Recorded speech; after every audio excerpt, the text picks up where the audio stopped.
అందరికీ శనార్థులు. నేను మీ మల్లయ్య మామ. ఇయ్యాల సంధి ఎల్జీ టీవీలో లడాయి ముచ్చట్లతో మీ ముందడికి వస్తానా. ఇక ఇన్ని రోజులు మీ ఆశీర్వాదంతోనే ఇంత పెద్దనైనా మీ ఆశీర్వాదం ఇన్ని రోజులు ఉన్నట్టుగానే ఇక నుంచి కూడా ఉంటుందని మనస్ఫూర్తిగా కోరుకుంటూ అందరికీ వైకుంఠ ఏకాదశి శుభాకాంక్షలు.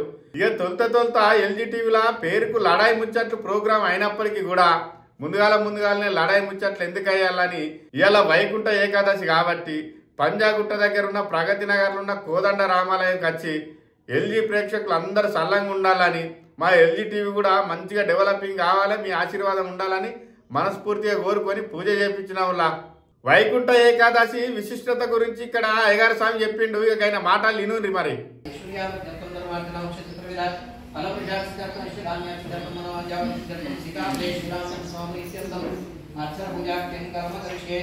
रामायणाभद्राय रामचंद्राय नाथाय नाथाय सीताय प्रेमः सीतारामाभ्यां ध्यायामि ध्यानसर्वयामि हवाहयामि आसन्दर्वयामि मनार्पणयोः पाद्यं दर्वयामि हस्तयोर्घ्यं दर्वयामि मुखे शुक्लाञ्जलिं दर्वयामि औपचारिकस्नानं दर्वयामि आभोधिष्ठामि औपवस्त्रान् महेरणाय चक्षुषे योगशिवरमोरस्तस्यवादेनः वक्तेरिवारः तस्मारकमामो यस्सख्याय रापूजनीराजनः शुद्धोरकस्नानं दर्वयामि स्नानं दर्वयामि वस्त्रार्घ्यं वेदार्थ्याक्षरान् दर्वयामि गन्धद्वारान्दुरादृशान् ईश्वरीं प्रभुदानां कामोपमेशं गन्धान् दर्वयामि हरिद्राणि वा द्रविणद्रव्यान् दर्वयामि नानाविधा परिमళपुष्पाणि दर्वयामि केशवाय नमः नारायणाय नमः माधवाय नमः गोविन्दाय नमः विष्णवे नमः मधुसूदनाय नमः श्रीक्रमाय नमः वामनाय नमः श्रीधराय नमः ऋषिकेशाय नमः दामोदराय नमः शंकराय नमः वसुदेवाय नमः अमृतवर्धनाय नमः दुर्गाय नमः पुरुषोत्तमाय नमः नारसिंहाय नमः जनाय नमः जनार्दनाय नमः वेदाय नमः हरिं श्रीकृष्णाय नमः वत्साय नमः पूर्णाय नमः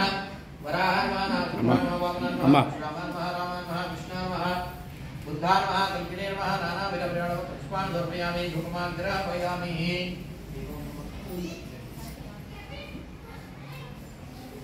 नानाविधपुष्पाणि दर्पयामि धूपमान् ग्रापयामि.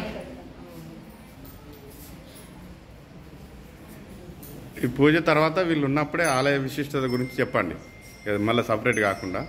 వీళ్ళు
ओम श्री दर्शयाय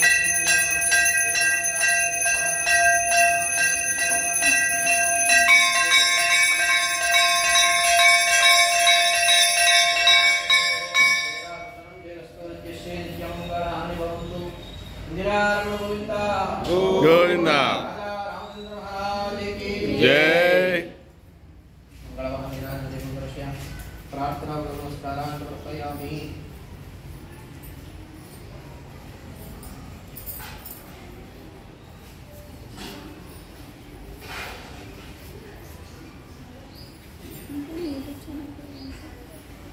సైదులు కామెడీ.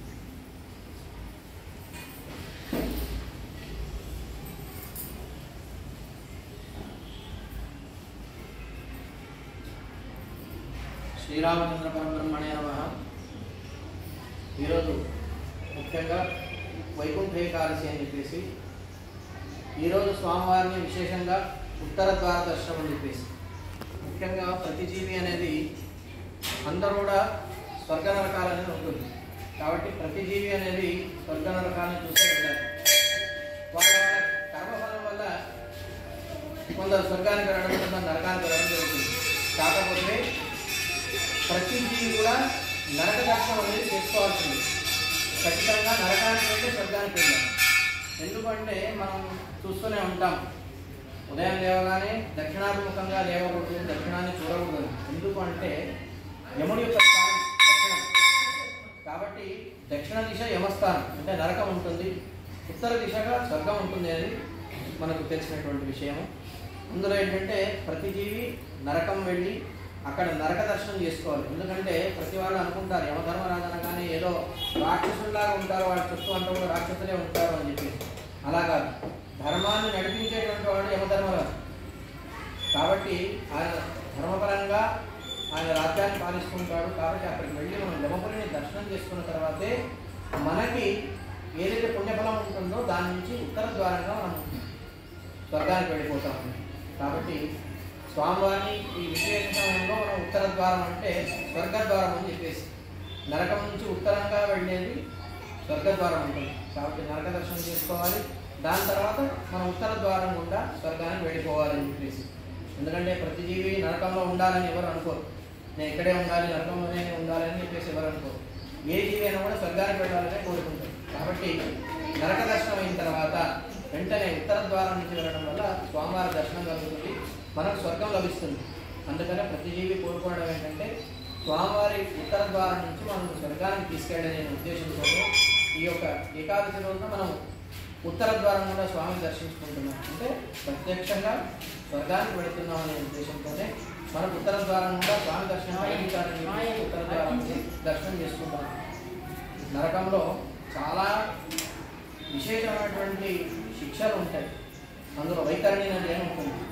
అదేంటంటే మనుషులు పాపుల యొక్క చీము రక్తంతోనే నది ఉంటుంది, నీళ్ళతో కాదు. వైతరణి అనేది మనుషుల యొక్క పాపుల యొక్క చీము రక్తంతో నిండి ఉంటుంది. అందుకే గోదానం అనేది కూడా చాలామంది చేయమని చెప్తారు. ఎందుకు గోదానం చేయాలంటే ఆ గోదానం ఆ సమయంలో దాని తోకలు పట్టుకొని మనం ఆ నది దాటడానికి ఉపయోగపడుతుంది. అందుకే ప్రతి మనిషి గోదానం చేయమని ఎందుకు చెప్తారంటే ఆ వైతరణి నది దాటించడానికి. ఎవరైనా చీము రక్తంలో ఉండాలనుకుంటారో అది ఎంత తొందరగా బయటపడితే మంచిది అని చెప్పేసి ఆలోచించారు. కాబట్టి గోదానం అనేది కూడా చాలా విశేషమైనటువంటి. నరకంలో ఒక్కొక్కటి శిక్షలు ఉంటాయి. అసీపత్రవనం అనేది కూడా ఉంటుంది అక్కడ.